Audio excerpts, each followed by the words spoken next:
Her godfather is no less than a gangster who empowers her to fight back against the cruel world. This orphan child fights back against bullies, but she has lost the friendship. At the start of this story, there is a message in a small town telling everyone to stay away because the military is training with weapons nearby. It turned out that the warning was just a trick to keep people away while a group of armed soldiers attacked a house in the town. A shooter named Lee Seong is about to shoot someone inside the house. There are 3 people inside: Jaein, a young girl, Min-hai, a hurt woman, and Jeong-min, a man who isn't awake. Jaein then thinks of a way to get a gun from near the window. The shooter is about to shoot her, so she jumps out of the window and shoots him from outside. A man tried to hurt Jaein, so she fought back. That's why she was at the police station before. She was young, so the police officer was surprised that she could handle things so well. She was able to fight back without getting caught on camera. She was let go because there was no proof she did anything wrong. After that, Jaein got a call telling her that her uncle Jae-man, who lived in the village, had died in a terrible way. She ran to his house right away. Jaein was shocked that her uncle, who had raised her, would do something so out of the blue for no reason. Because she thought her uncle's death might not have been what it seemed, she went to see Detective Park Wo, who was looking into it. That Detective Park Kwang said there was nothing strange about her uncle's death didn't make Jaein feel better. When she got to her uncle's house, she sat quietly and thought about how her childhood friend Jeong-min always stood by her when other kids at school teased her. At this point, Jeong-min told Jaein that he worked part-time for Jin-man and helped him with his online water hose business. Also, he said that he was the one who found Jin-man after he had died. Jaein thanked Jeong-min for helping her uncle. After Jae-man's funeral was held, Jaein met everyone who came to show their respects. She saw that many of the mourners were strangers. Even Hun Jong, an old friend of Jae-man's, didn't know who they were. When Jaein's uncle died, she had his body cremated. But on the bus ride home with her neighbors, stories spread that she didn't care about her uncle's death because she didn't cry at the funeral, even though she thought of him as her father. When Jaein got home, she couldn't help but cry because she thought about her uncle all the time. Soon after, Jeong-min gave her Jin-man's cell phone, which he had found. He made Jaein look through its contents with him. Jaein was shocked to find out that Jin-man had a lot of money saved up when he looked at his cell phone. She asked Jeong-min to help her figure out if the money really did come from selling water hoses online as they thought. But Jeong-min learned that the money Jin-man made from selling hoses wasn't enough to explain his savings. They looked around online some more and found a sketchy site called Melp. It was Jin-man's hand that had a tattoo with the same name as the website on it. When they opened the site, they were shocked to see that it was a place to buy and sell illegal guns. They found out that Jin-man was using this site to sell guns and make money. Even worse, they found a message that said Jaein would be the next person targeted, just like Jin-man. At that very moment, the doorbell rang, which made Jaein and Jeong-min think it might be someone sent to hurt Jaein. By the time Jaein answered the buzzer, she was scared because it was Min-hai and she had a gun in her bag. Jaein asked Min-hai to stay with her because she was scared. That's when she was shocked to see Min-hai standing in front of Jin-man's door. At the same time, drones flew around the house and tried to hit Jaein. She met Jin-man for the first time at the funeral of her grandmother when she was a child. She didn't really listen to his advice when he told her to be strong. The next morning, Jin-man's friend rushed to Jaein's house as if someone or something was after him. Soon after, 2 guys attacked Jin-man's friend. Jaein was scared, so she hid in her room and watched through the door. Someone broke into her room, so she hung from a gas pipe until she could get away. She was hurt when a car hit her on the road and had to go to the hospital. People in the police station were talking about her parents being killed while she was there. The killer came to the hospital that night to try to kill her, but Jaein hid in the morgue. Jin-man arrived just as the killer was about to find her. She beat the men and chose to take care of Jaein. The next day, Jaein moved in with Jin-man.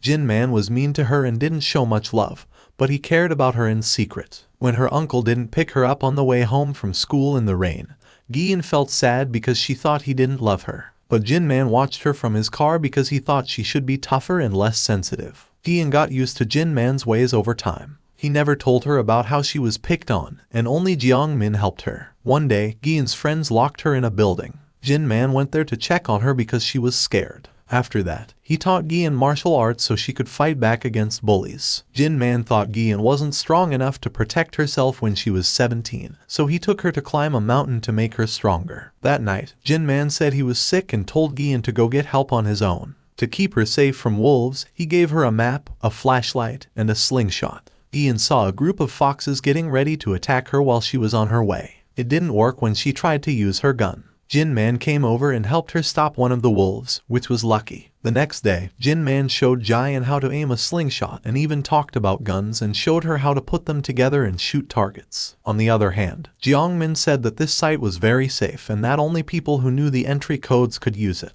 People who bought things on the site also needed a code. People who had the code couldn't hurt people who had a green code. No one with a code could be safe until someone broke these rules. Those with a green code were in danger. Gian and Jin Man were the only ones with the green code at this moment. Jian was lost because she had no idea what was going on. Soon after, drones flying around Jin Man's house started setting off bombs that made the house shake. A drone's camera saw Jian and Jiangmin are struck. They quickly found a safe place to hide. Jian shot the drone outside with her slingshot. The troops that Mr. Kim sent together got ready to hit their target. After Jian destroyed the drone that was aiming at her, she and Jiangmin hid behind an iron door while she used her gun to destroy another drone. But they were hit again, which made them fall. They were lucky that Min-hai pulled her gun out of the car just in time to shoot down the drone. Not long ago, Min-hai tried to get into the house, but Gan and Jiangmin didn't trust her and used her martial arts skills to attack her. Min-hai easily restrained Jiangmin. Jian also tried to attack, but Min-hai used a tool to scan Jian's arm and saw that she was a green code. She said that Jian's way of doing things was different from Jin Man's planned moves and told her to fight like Jian did against anyone who was after her. Even then, Jian didn't trust Min-hai, so he kept attacking her until Min-hai understood that someone was after Jian from afar. In a flash, Min-hai moved quickly to protect Jian's nephew. As they hid, Min-hai told them she was there to keep Jian safe because he had a green code like Jin Man. So many times since she was a child, someone had saved her, just like Min-hai was doing now. Then Min-hai set off a smoke bomb to block the rival's view. Opponent was in a nearby car using a drone to find his target. He did move, though, and Min-hai got hurt. At the same time, Jian remembered what Jin Man had said about a shooter's blind spot. She used a broken mirror on a broomstick to figure out where rival was. He knew he couldn't shoot at her if she was above the window, even though the enemy shot at the mirror. She jumped high to get to a gun that was hidden under the couch next to the window. She was shocked to find that Jin Man had left behind a gun with a long barrel. He shot at the enemy with it. Even though her shot missed, Min-hai hid behind the couch with Jian at the same time. Jian and Jiangmin, who had just woken up, were told to go to the shed where Jin Man keeps his water hoses. All of a sudden, one of Kim's men showed up at Jin Man's house to attack Jiangmin, but Min-hai stopped him. Soon after, Jian and Jin Man hurried to the building because they knew there was a secret room there. At the same time, Min-hai shot at enemy but missed. She also had to talk to Kim's men who were after Jian.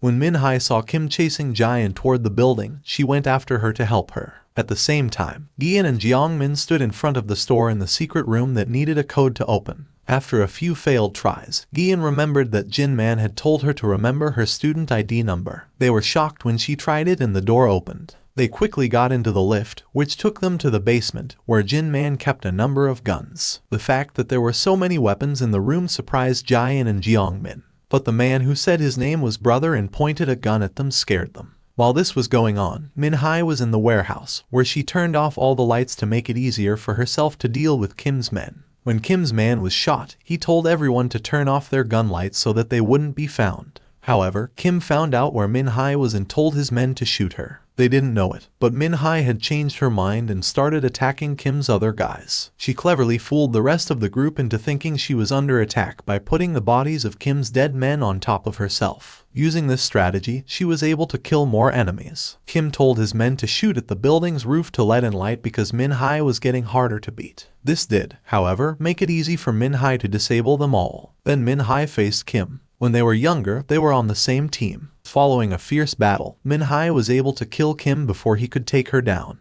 The knife Min-hai used was poisoned, and he died before he could beat her. Kim didn't know this. Meanwhile, when she was told to tie Jiangmin, Jian was being held at gunpoint by Brother. She took the chance to fight Brother and knocked him out. Jin Man learned from Jian's past that his nephew was interested in a young man. To keep the young man from Jian, he and his friend Passon scared the young man away. This made Jian mad and irritated, so she tried to attack Jin Man many times but failed each time. The other day, Jian found out that Passon was good at fighting. It was her job as a part-time worker at a coffee shop that she asked him to teach her. Passon said no at first, but Gian persuaded him, and he agreed. After that, Passon began teaching Jian different fighting moves. Jian wasn't going to give up on beating Jin Man, even though it was hard. She even trained while working a part-time job. Although Jian worked hard to learn fighting, Jin Man was able to avoid her attack when she tried to hit him again while he was busy with work. At the same time, Passin left after teaching Jian self-defense skills that she used to beat up 2 guys who were bothering her friend. Soon after that, Jin Man stepped in, just as she was about to fight the last man with a gun. After that, he told Jian to stay away from people who were carrying guns. After knocking out Brother, Gian went back to the present and looked around the warehouse. He saw a lot of security camera screens. When she realized Jin Man was following her around, she asked Brother what Jin Man was doing, but he didn't answer. Jian chased him before running away, but he fell into a hole he had dug. When she landed, she was in a room with a view of the whole building. At the same time, Brother used an infrared gadget to paralyze Jiang Min and hold him hostage. He told Jian to open a drawer and find a paper that said she would get the Melp site if she agreed. Brother promised that he would do what she said right away. Jian wrote that she agreed to take it over and replace Jin Man. She showed Brother the letter through the security camera. Brother finally let Jian go after seeing this, but he wouldn't let Jiang Min go because he said Jiang Min killed Jin Man. Jian didn't believe it when he heard that, especially since Jiang Min said he couldn't do that. Soon after, Brother asked Jian to open a computer file that had proof against Jiang Min. Just as she was about to say something, Jiang Min tried to show her that he had always been there for her and wasn't guilty. But Jian wasn't sure, especially after Jiang Min admitted that he told Jin Man when Jian was locked in a school building.